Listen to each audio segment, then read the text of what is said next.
আজকে পাপের প্রতিযোগিতা চলছে। রাসূল করিম সাল্লাল্লাহু আলাইহি সাল্লাম বলেছেন, কিয়ামতের আর বেশি দিন নাই। এমন একটি সময় আসবে, মানুষ সকালে ঈমানদার, বিকালে বেঈমান, বিকালে বেঈমান, সকালে ঈমানদার। এই সময় আমরা এসেছি, আল্লাহকে বলবো, আল্লাহ তোমার কোরআনের উপরে চলে আমাদের মৃত্যু দান করুন।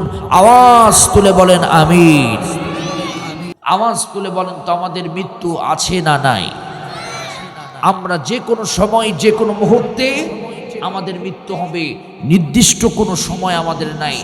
এমন কোনো মানুষ কি আছে যার মৃত্যু হবে না?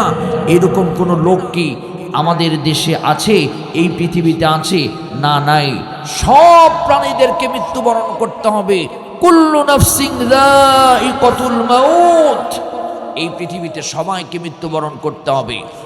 সেই মানুষটা সফল, যে মানুষটা জান্নাতে চলে যাবে, জাহান্নাম থেকে মুক্তি লাভ করবে, সেই মানুষটা সফল। দুনিয়াতে গাড়ি থাকলে, বাড়ি থাকলে, নারী থাকলে, ক্ষমতা থাকলেই সফল হওয়া যায় না। দুনিয়াতে সফল হতে হলে আল্লাহ পাকের জান্নাতে প্রবেশ করলে মুমিনের জন্য সবচাইতে সফলতা।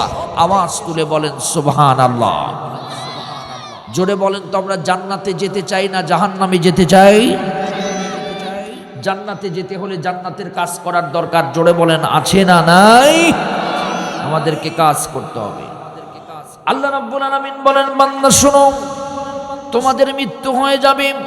এই দুনিয়াতে তোমাদেরকে স্থায়ীভাবে থাকার জন্য তোমাদেরকে পৃথিবীতে প্রেরণ করে নাই। আল্লাহ বলেন, আল্লাযী খালাকাল মাউতা ওয়াল হায়াতা লিয়াবলুয়াকুম আইয়ুকুম আহসানু আমালা। আল্লাহ রাব্বুল আলামিন বলেন, তোমাদের মৃত্যু সৃষ্টি করেছি, তারপরে তোমাদের হায়াত সৃষ্টি করেছি।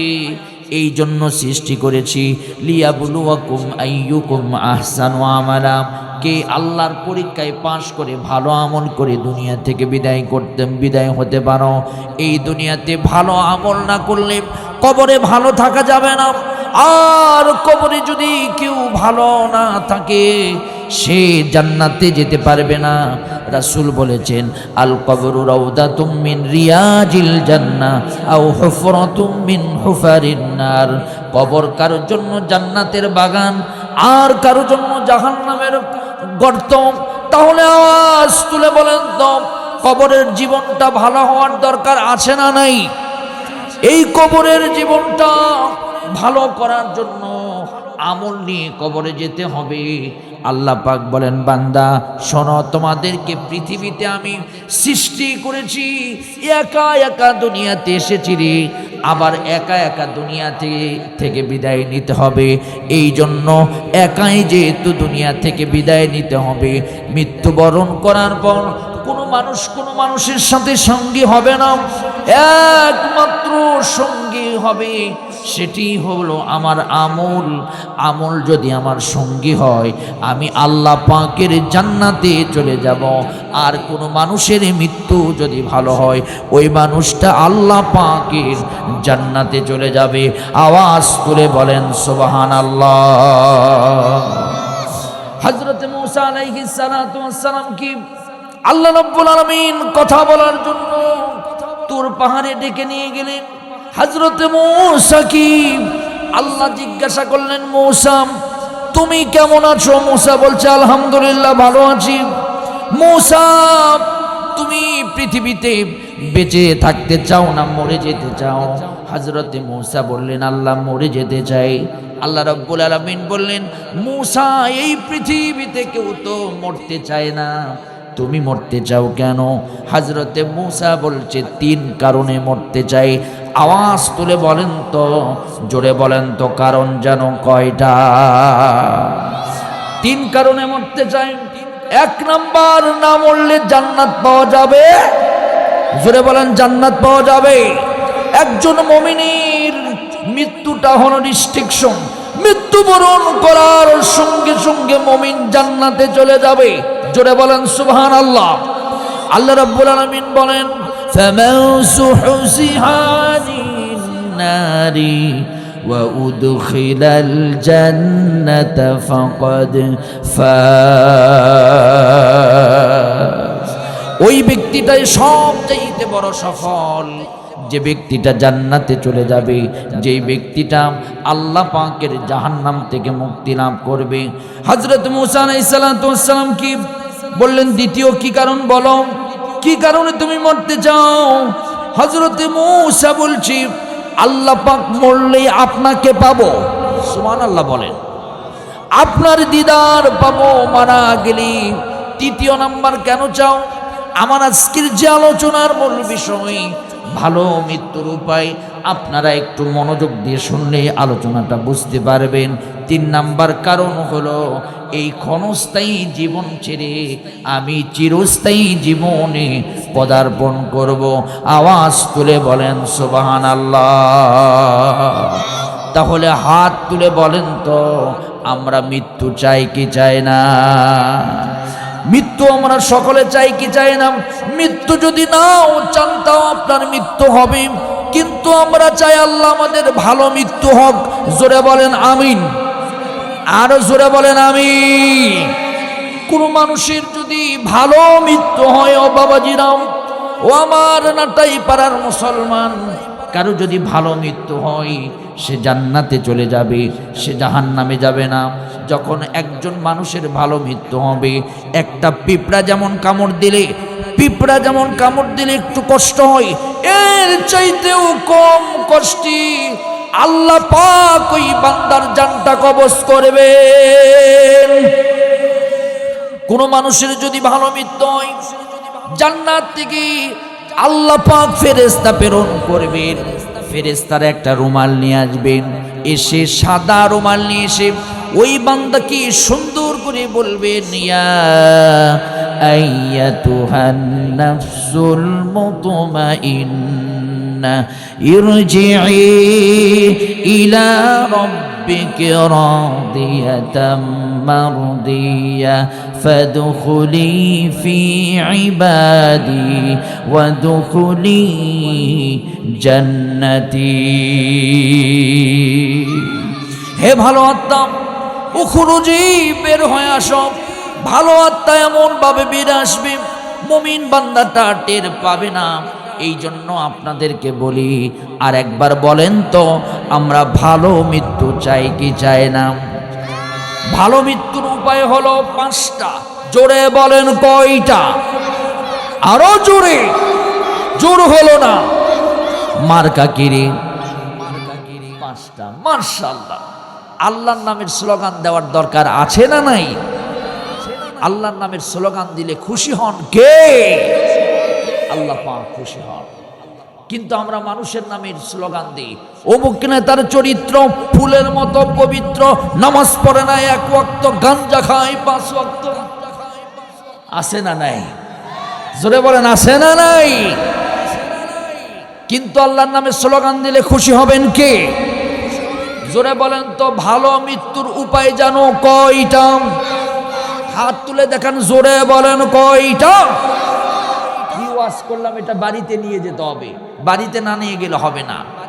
এই পৃথিবীতে মৃত্যু যেহেতু হবে, আমরা ভালো মৃত্যু চাই। আল্লাহ তৌফিক দান করুন, বলেন আমিন। ভালো মৃত্যুর উপায় হলো 5টা।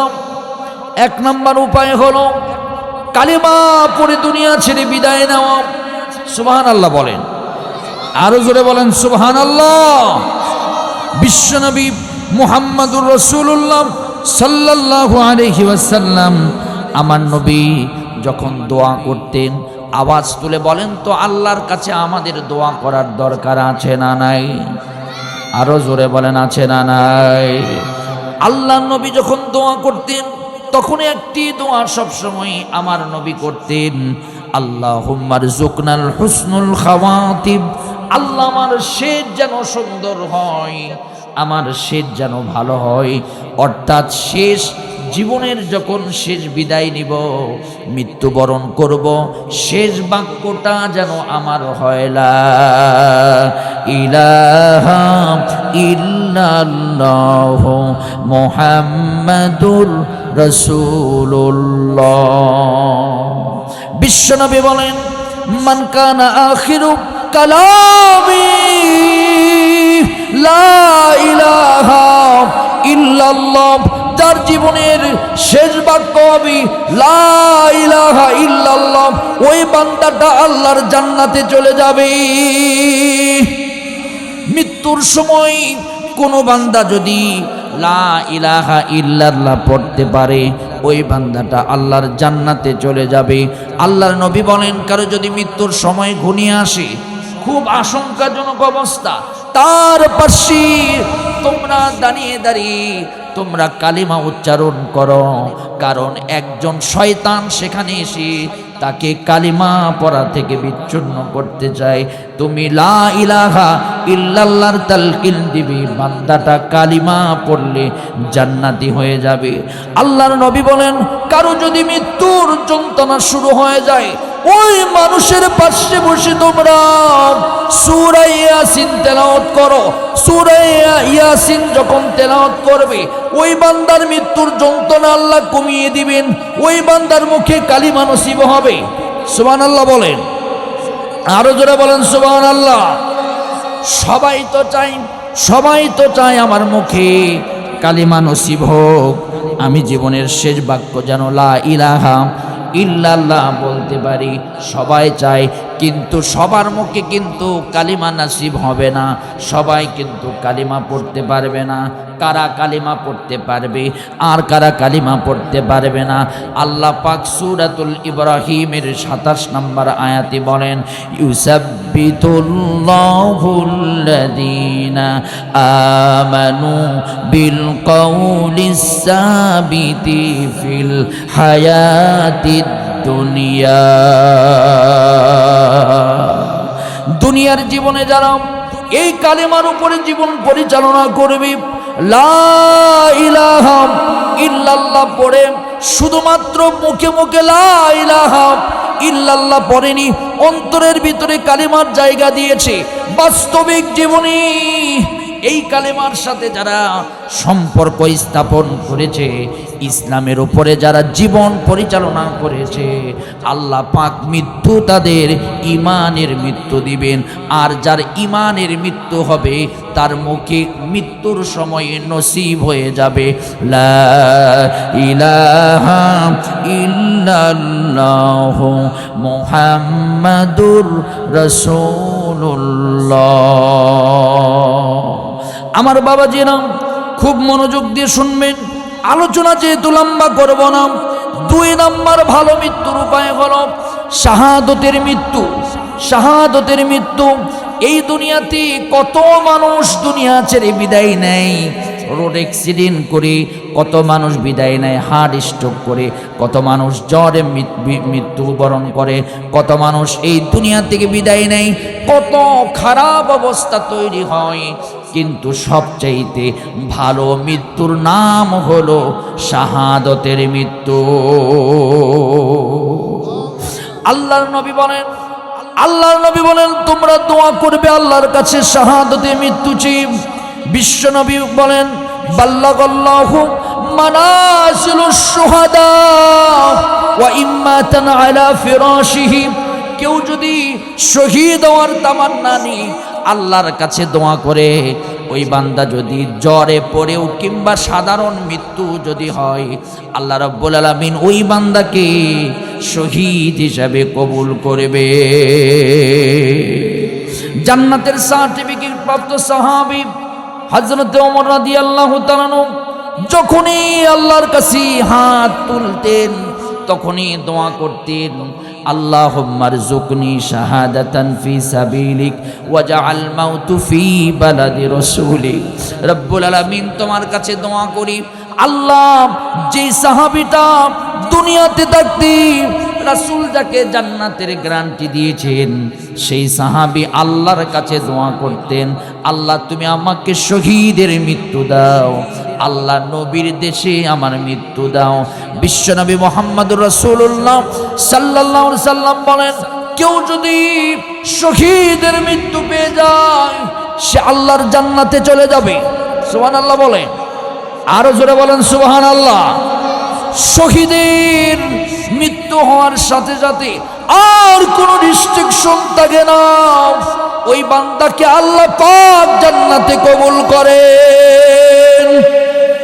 শহীদের দ্বিতীয় কোনো অবস্থা নাই, আল্লাহ পাক বিনা হিসাবে শহীদদেরকে জান্নাতে কবুল করেন। শহীদ হলো একটা সিঁড়ি, দুনিয়া থেকে জান্নাতে যাওয়ার জন্য একটা সিঁড়ির নাম হলো শহীদ। কেউ যদি শহীদ হয়ে যায় আল্লাহ তাকে জান্নাতে কবুল করেন। বাবাজিরা আমার, খুব মনোযোগ দিয়ে শুনবেন, সংক্ষিপ্তভাবে বলবো।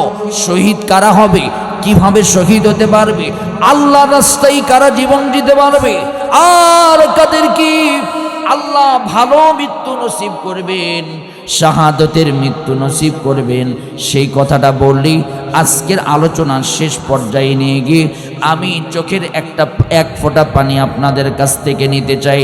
আমার বাবাজিরা, শহীদ তারা হবে যারা সঠিকভাবে আল্লাহর রাস্তায় চলবে, আল্লাহর কথা মতো চলবে, তারাই শাহাদতের মর্যাদা লাভ করবে।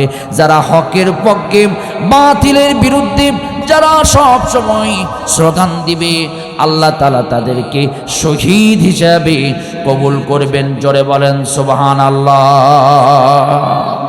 3 নম্বর ভালো মৃত্যুর উপায় হলো ঋণ মুক্ত হয়ে দুনিয়া ছেড়ে বিদায় নেওয়া। সুবহানাল্লাহ বলেন, আরো জোরে বলেন সুবহানাল্লাহ। কিন্তু বাংলাদেশে দেখবেন ঋণ নিয়ে মরে, ঋণ খেলাপির মামলা হয়ে মরে। এমনও মানুষ আছে, মানুষের কাছে দোকানে বাকি খাওয়ার পর ওই দোকানের সামনে দিয়ে আর যায় না। কিন্তু আমার নবী বলেছেন, ঋণ নিয়ে তোমরা কবরে এসো না, কারণ ঋণ থাকলে তোমার কবরে আমলনামা থেকে আল্লাহ পাক তোমার ঋণের বোঝা শোধ করে দিবেন।